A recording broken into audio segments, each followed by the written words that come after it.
Dr. Juliet Naku, Senior Consultant Psychiatrist, Executive Director, Butabika National Referral Hospital, but I'm representing the Honorable Minister of Health.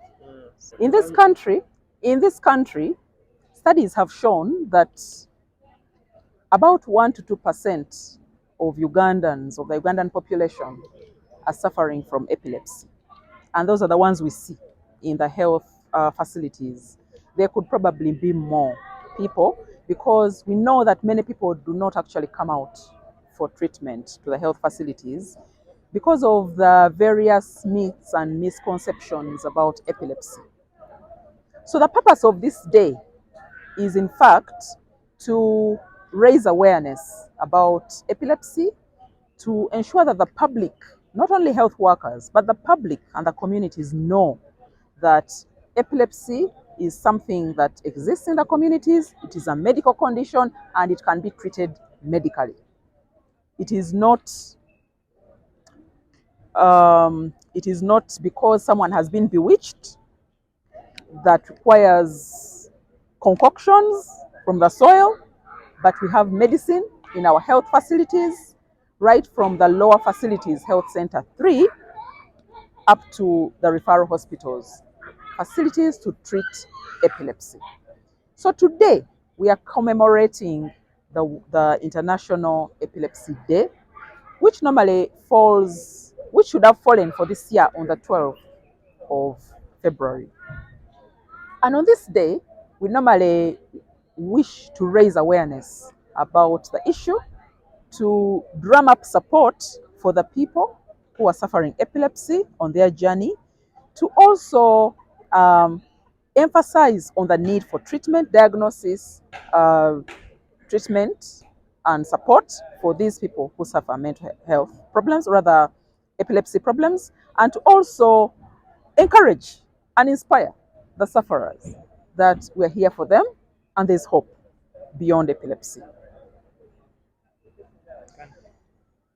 We have seen in our health facilities around the country where we run mental health clinics that about 20 to 30% of people who attend mental health clinics around the country actually have epilepsy. So the numbers are huge out there in the communities.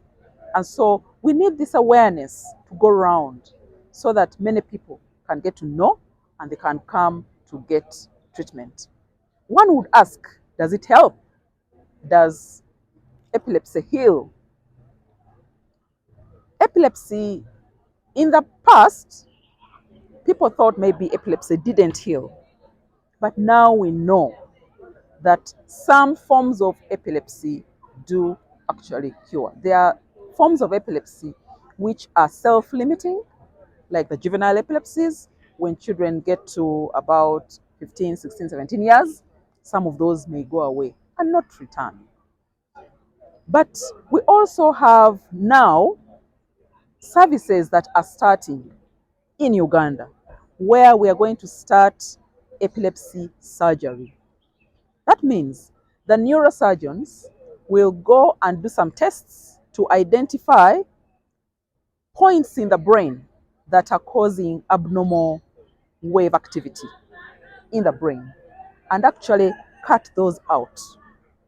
To the extent, these people who have had such surgery no longer have seizures. So we are starting that kind of epilepsy, which we are calling epilepsy surgery, to try and free people from epileptic seizures. I think this is going to be life-changing for many people, especially children, and we pray that we get support from everybody, from the community, from the medical profession, from the government, so that this service can be spread and include many people, many Ugandans who would otherwise not be able to access it because of cost. We are confident that this has started. We have launched it today, epilepsy surgery launched today in Uganda. We are confident that this service will grow with time so that more people can access it. Why is the service starting? These are some of the things which really give this very high prevalence of epilepsy in our community. Of course, Many causes of epilepsy are also genetic. So you may have it may be running either in the family or a new mutation in that particular child. But in many cases, we also do not know what the cause is. So it just arises. But the higher prevalence is because of these preventable things in our community. It's a surgery for children, but also both adults. And how many children have you worked on? So the surgery is for both children and adults. We have had 23 children operated on. The first 10 about 2015, and then the 13 in the recent days. 8 in Kiwa Hospital in Bale, the other 5 in the hospitals around Kampala. A lot of training going on. For the basics, Butapika Hospital continues to train epilepsy nurses, uh, um, psychiatric nurses, psychiatric clinical officers, but also we have programs here. We are training technicians for the for to, who conduct the neurophysiological tests, the EEGs.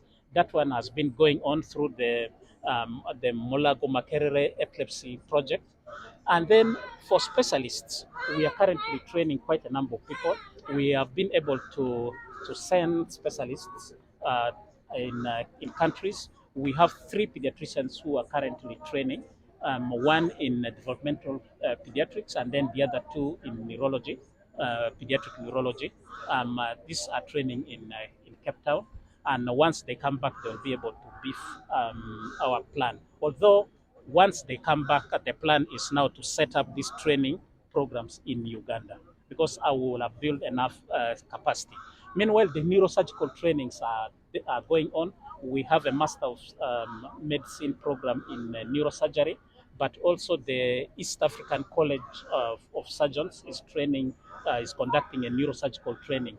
And so Molago, Mbarara, and Mbale are some of the sites where this neurosurgical training is going on. So whether in psychiatry, whether in neurology, whether in neurosurgery, we are actually training and building capacity so that we can handle many of these neurological disorders better. And then, of course, as you can see, we are collaborating. We have different institutions, and we also collaborating with patient groups. For example, the Epilepsy Support Association. They are here with the patients whom we care for. We try and, as much as possible, do this together. When are you going to scale this in?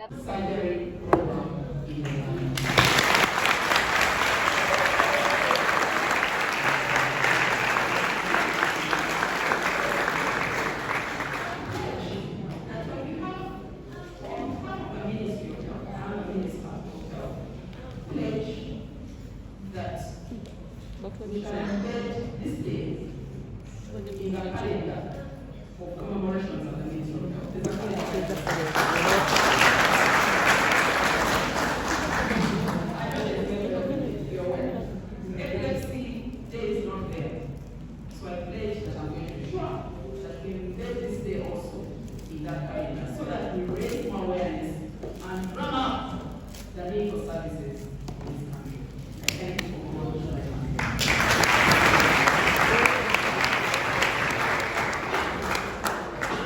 Thank you very much, Madam Minister.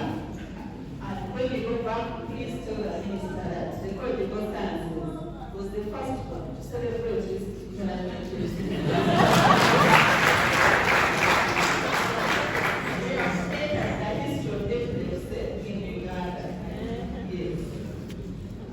Ask you in your exam what is the treatment of epilepsy. Don't forget and say surgery.